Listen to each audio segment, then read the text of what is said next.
Hi, and welcome to Danny After Dark. If you're new here, make sure to like and subscribe so you don't miss a notification or a new episode. Tonight is part 5 in my true crime book recommendations video. So if you missed parts 1 through 4, go back and check them out so you're all caught up. Now, part 5 of my true crime book recommendations. Let's go ahead and find out more. Let's go ahead and dive on in.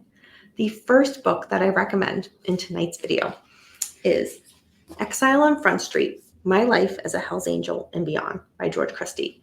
This is a different type of book than the true crime books I typically read. However, there is so much violence that occurs within this book. That is why I'm including it here. It was a suggestion by Paul, my co-host on the Manson Saga discussion panel. And what I really liked about this book is George does not hold back. He is raw, he is uncensored, and he names names. He captures his life growing up to when he became a prospect for the Hells Angels, to when he joined, to when he worked his way up in the rankings, and then when he ultimately left. In each point of his life, there is so much that happens. Each chapter is almost like a bombshell where you read it and you're like, holy shit, I can't believe that just happened. And then you read the next chapter and your mind is even more blown, and it builds and so on and so forth. That is why I recommend this.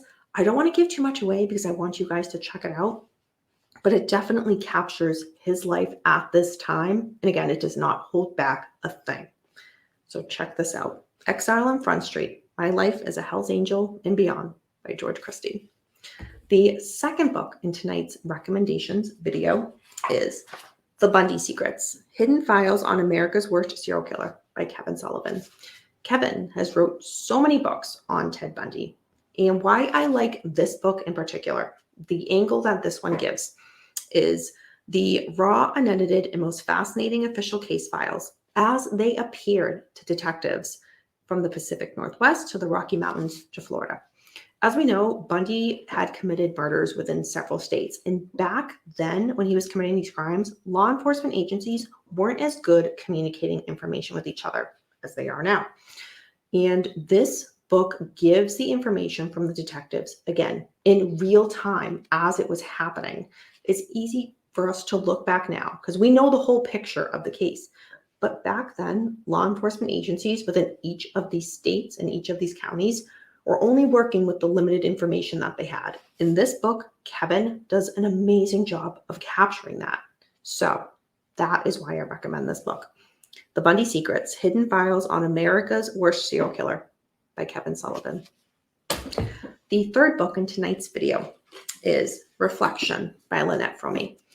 For those who do not know, Lynette was one of the Manson family commune members, and she was also the one who tried to assassinate President Ford and served time for that.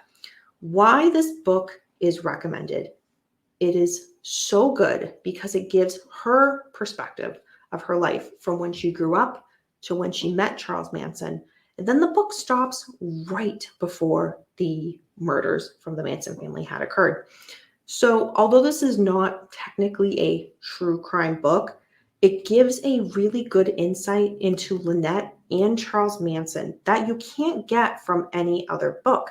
Because think about it, the Manson case and the Manson family commune case is so well written about. And there are hundreds and hundreds and hundreds of books, but they don't have the type of insight that somebody who was there can give. Only she can give this perspective, and she does.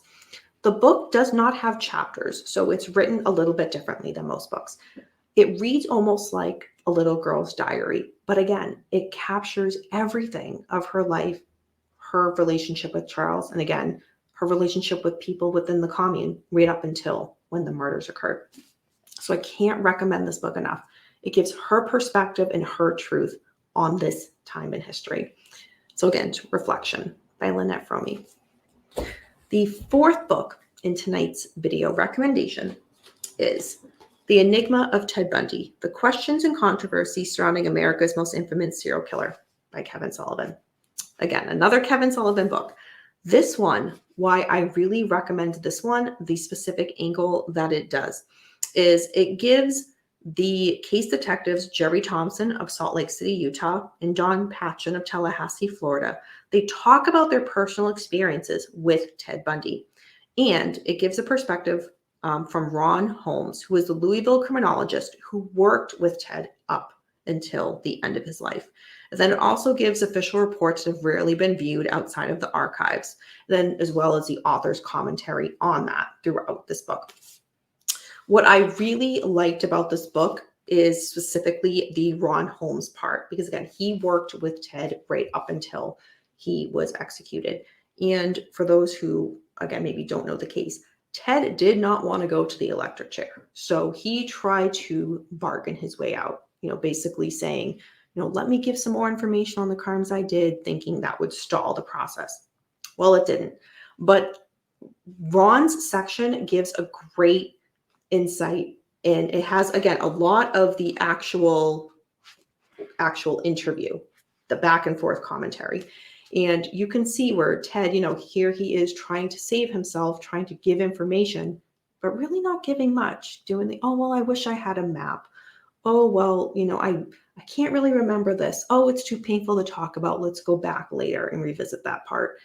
And which is just classic Ted. So anyway, definitely check this book out, because again, it gives the perspective of the detectives who worked directly with him and their thoughts on him. So The Enigma of Ted Bundy, The Questions and Controversies Surrounding America's Most Infamous Serial Killer by Kevin Sullivan.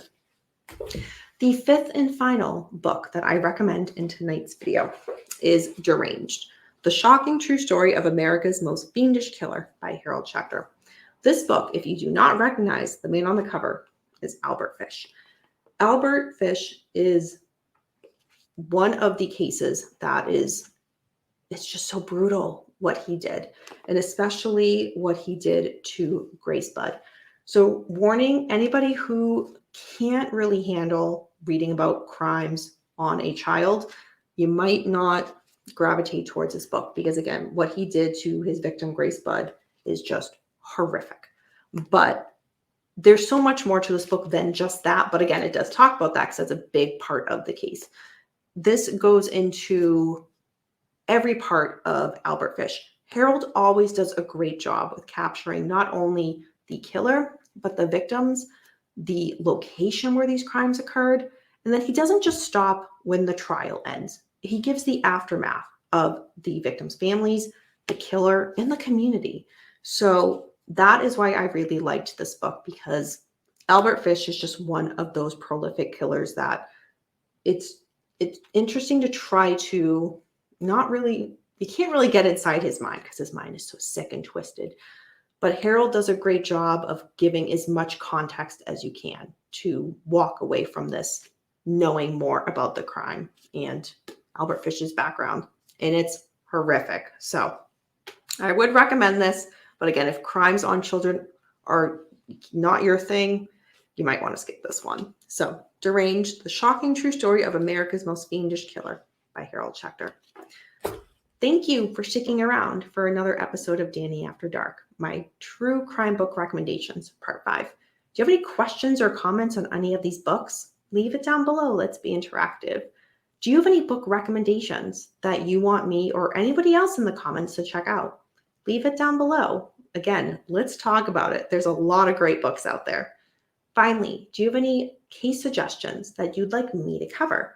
Leave it down below. You may see it featured in an upcoming episode. Until next time, remember, we don't live in darkness. Darkness lives in us.